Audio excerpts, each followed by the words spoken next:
Hello students, welcome to zoology zealers. आज के इस सेशन में हम बात करने वाले हैं ज़ूलॉजी का जो फर्स्ट चैप्टर है द लिविंग वर्ल्ड।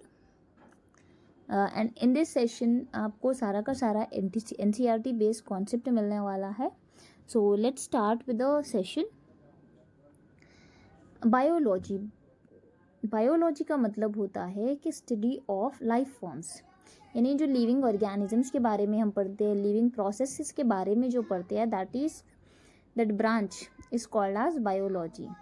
ऐसे ही एक सेपरेट ब्रांच होती है जिसको कहा जाता है ज़ूलॉजी। ज़ूलॉजी में क्या करते हैं, सारे एनिमल्स के बारे में पढ़ते हैं। और अगर आप बॉटनी ब्रांच लेंगे तो बॉटनी में प्लांट्स के बारे में स्टडी किया जाता है।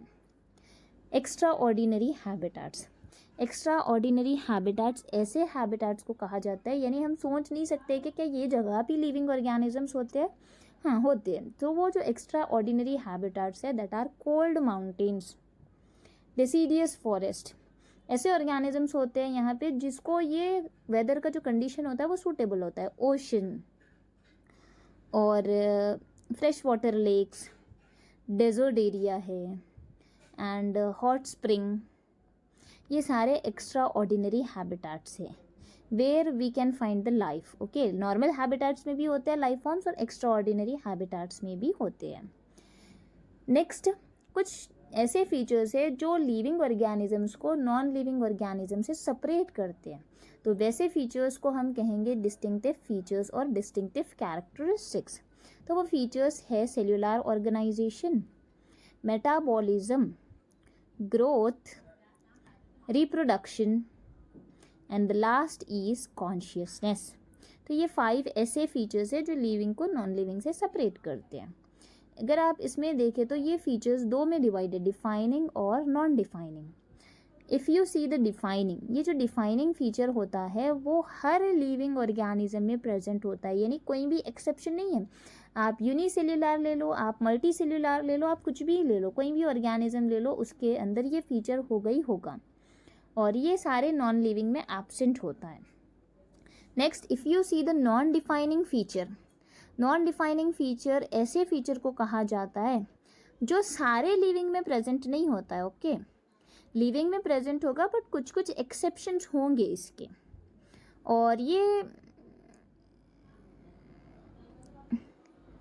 और ऐसा फीचर जो नॉन लिविंग में भी हो सकता है। जो लिविंग में कुछ एक्सेप्शंस है वो रिप्रोडक्शन के लिए, that is the sterile mule है और वर्कर बीस हो सकते हैं, इनफर्टाइल कपल्स हो सकते हैं। ये नॉन डिफाइनिंग फीचर्स है। आई होप आपको डिफाइनिंग और नॉन डिफाइनिंग फीचर क्लियर है। So now we will see all this features in detail. The first feature is cellular organisation. ये जो सेल्यूलर ऑर्गेनाइजेशन है it is present in all the organisms, all the living organisms, चाहे वो unicellular रहो या multi cellular रहो। Cell क्या है, बेसिक यूनिट ऑफ लाइफ है, यानी एक सेल भी है किसी के पास मतलब उसके पास लाइफ है, वो लिविंग ऑर्गेनिज्म है। सो ये हर लिविंग में प्रेजेंट है, यानी cell is present in all the living forms and it is absent in non living. अगर आप बोलेंगे कि कोई नॉन लिविंग में सेल प्रेजेंट है मतलब उसके पास लाइफ हुई, तो ये जो सेल है नॉन लिविंग में एब्सेंट होता है, लिविंग में प्रेजेंट होता है। So it's a defining feature. Next feature है मेटाबॉलिज्म। मेटाबॉलिज्म में दो आते हैं, एक होगा कैटाबॉलिज्म, एक होगा anabolism. Actually metabolism is a sum total of all chemical reactions which occurs in our body.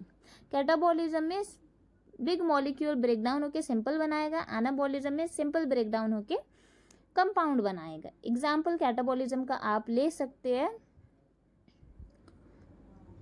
Photosynthesis और एनाबॉलिज्म का रेस्पिरेशन। सो हर सेल में मेटाबॉलिक रिएक्शन होगा, चाहे वो यूनिसेल्युलर रहो या मल्टी सेल्युलर रहो, और ये नॉन लिविंग में एब्सेंट होता है क्योंकि नॉन लिविंग में सेल है ही नहीं। So as it is present in that it is a defining feature. If you see the metabolism types, there are of 2 types, in vivo and in vitro. In vivo living cell के अंदर होगा और living system के अंदर होगा ये reaction. If you see the in vitro metabolism, यानी in vitro metabolism ऐसे reactions होते हैं जो living cell में तो होंगे but वो living system नहीं रहेगा, यानी आप क्या करेंगे, वो सेल को लेकर लैब में आप रिएक्शन करवाएंगे you will either make the thing और you will either break down the thing, ठीक है। आप या तो फिर कैटाबॉलिज्म करवाओगे या एनाबॉलिज्म करवाओगे। Here we are having the example of in vitro fertilisation, जहाँ पे स्पर्म और ओवा को लैब में फ्यूज करवाया जाता है, एम्ब्रियो को बनाया जाता है, and later on they will go for further process. So hence metabolism क्या है, मेटाबॉलिज्म सब में हो रहा है, तो ये डिफाइनिंग फीचर हुआ। But if you see the in vitro metabolism, in vitro metabolism living में नहीं हो रहा है, लिविंग सेल में हो रहा है, बट कोई लिविंग बीइंग में नहीं हो रहा है। So it is a non defining feature. Next feature है ग्रोथ। ग्रोथ कब बोलते हो आप, किसी चीज़ का साइज बढ़ता है या मास बढ़ता है या किसी चीज़ का नंबर बढ़ता है, okay. It is increase in mass और increase in number of cell. तो ये जो है increase in mass and increase in number of cell, it is a twin characteristic of growth.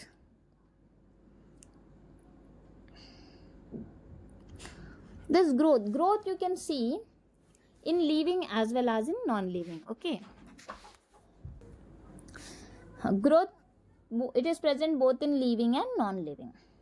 non-living में आप बोलेंगे कि ग्रोथ कैसे होती है, कुछ कुछ ऑब्जेक्ट्स में ऊपर सरफेस एरिया पे कुछ अक्यूमुलेट हो जाते हैं चीज़ें, मटेरियल जमा हो जाता है, उसको कहते हैं ग्रोथ, यानी उसका मास बढ़ रहा है, उसका बॉडी मास बढ़ रहा है। लाइक माउंटेन है, बाउल्डर्स है, बाउल्डर्स पे अगर आप देखेंगे रॉक्स पे तो छोटे छोटे कुछ मास जमा हो जाता है, सैंड माउंट्स है। सो ग्रोथ क्या है, लिविंग में नॉन लिविंग में दोनों है, इसीलिए ये नॉन डिफाइनिंग फीचर हुआ। Next see here you can see with the help of pictures, these are sand mounts, boulders, accretion, accretion का मतलब होता है accumulation of mass on any surface, जिससे उसकी ग्रोथ होती है, उसका मास बढ़ता है। Next feature is reproduction. Reproduction का मतलब होता है ability to produce the same individual, यानी लाइफ फॉर्म को कंटिन्यू करने के लिए रिप्रोडक्शन प्रोसेस होता है, जहाँ पे जो ऑर्गेनिज्म होता है वो अपना सेम इंडिविजुअल को रिप्रोड्यूस करता है। Here you can see the examples. और reproduction is present in the living organisms, non living में नहीं होता है रिप्रोडक्शन। आप कभी नहीं देखेंगे कि नॉन लिविंग थिंग जो है, जो ऑब्जेक्ट है, आप उसको आज रखेंगे कल दो हो जाएंगे, no, it is not like that. Living reproduction is present only in living organisms, but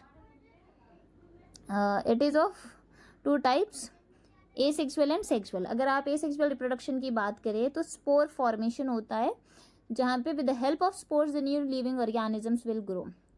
Example is fungi. Next है asexual reproduction में budding. बर्डिंग होता है ईस्ट में, जहाँ पे बॉडी ऑर्गेनिज्म से एक बर्ड निकलेगा, ऑर्गेनिज्म की बॉडी से एक बर्ड निकलेगा, वो ग्रो होगा और सेपरेट होकर इंडिविजुअल ग्रो हो जाएगा पेरेंट से।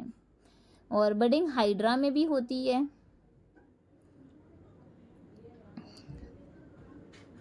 नेक्स्ट है रीजेनरेशन। रीजेनरेशन मीन्स जो बॉडी पार्ट है वो कट ऑफ अगर हो गया तो it will grow as a new individual.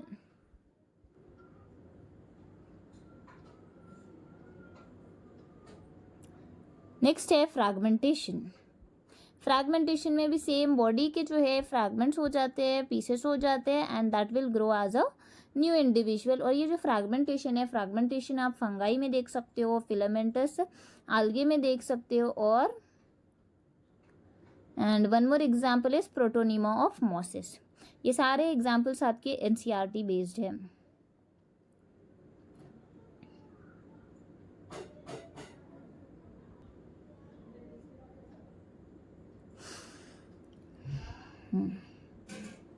But reproduction, if you see, there are some exceptions, यानी ये सारे लिविंग में प्रेजेंट नहीं होता है। कुछ लिविंग ऑर्गेनिजम्स ऐसे होते हैं जिसके अंदर रिप्रोडक्शन नहीं होता है, लाइक म्यूल, जो डोंकी और हॉर्स के मेटिंग की वजह से आता है, दैट इज म्यूल, ये स्टेराइल होता है। और वर्कर बीज जो होते हैं, they can't reproduce, and infertile couples, In humans also some couples are there which cannot reproduce. As it is absent in non-living, or as it is having some exceptions. Okay, कुछ living में भी absent होता है और non living में तो completely absent होता है, इसीलिए ये नॉन डिफाइनिंग फीचर हुआ. हाँ, यूनिसेल्युलर ऑर्गेनिजम्स की अगर आप बात करें तो ग्रोथ और रिप्रोडक्शन इज सेम. जब वो अपना सेल का नंबर बढ़ाएगा खुद ब खुद रिप्रोडक्शन होगा. अगर वो रिप्रोडक्शन में जाएगा तो उसके सेल के नंबर बढ़ेंगे, यानी ग्रोथ होगी. Next is consciousness. कॉन्शियसनेस का मतलब होता है be aware of our surrounding, और ability to sense our environment, या फिर to response to our environment, or to respond to the stimuli whatever we are receiving from the environment. ये सारी चीज़ों का मतलब होता है कि कॉन्शियसनेस. सो ये जो कॉन्शियसनेस है ये बहुत ही कॉम्प्लिकेटेड प्रोसेस है. It is a very complicated feature, और इट कुड बी फिजिकल हो सकता है, ये केमिकल हो सकता है, बायोलॉजिकल हो सकता है. And this consciousness is present in all prokaryotes and eukaryotes. Here you can see the example how the plant is responding. Plants will respond to sunlight. Plant will respond to the water and gravity. Plant will respond to touch. So that means the plant is responding to its stimuli.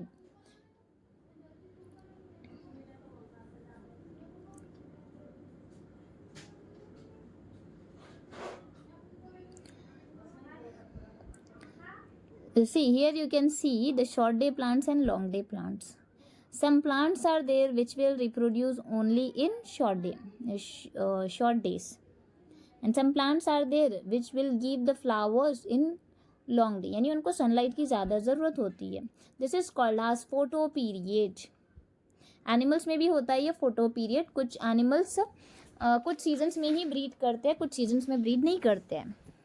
So hence consciousness भी क्या हुआ, एक defining feature हुआ. But if you see the self consciousness means be aware of oneself, that is present only in humans. We are very much self conscious about each and everything. So self consciousness जो है सारे living में नहीं होता है, और ये humans में भी जो कोमा पेशेंट्स होते हैं उनमें नहीं होता है. So self consciousness is a non defining feature.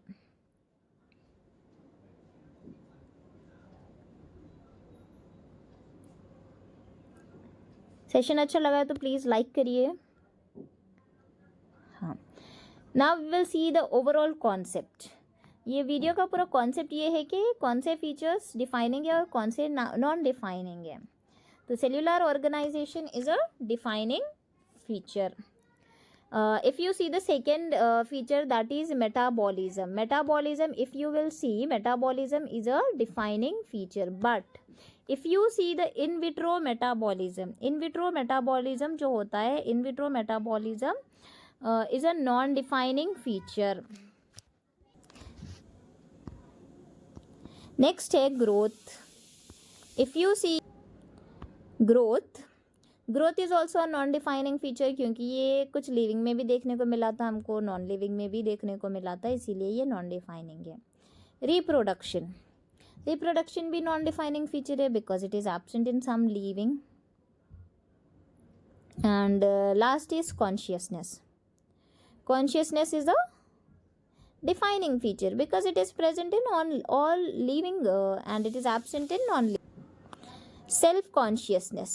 Self-consciousness, if you see, it is a non-defining feature because it is present only in human, and in human also it is absent in coma patients.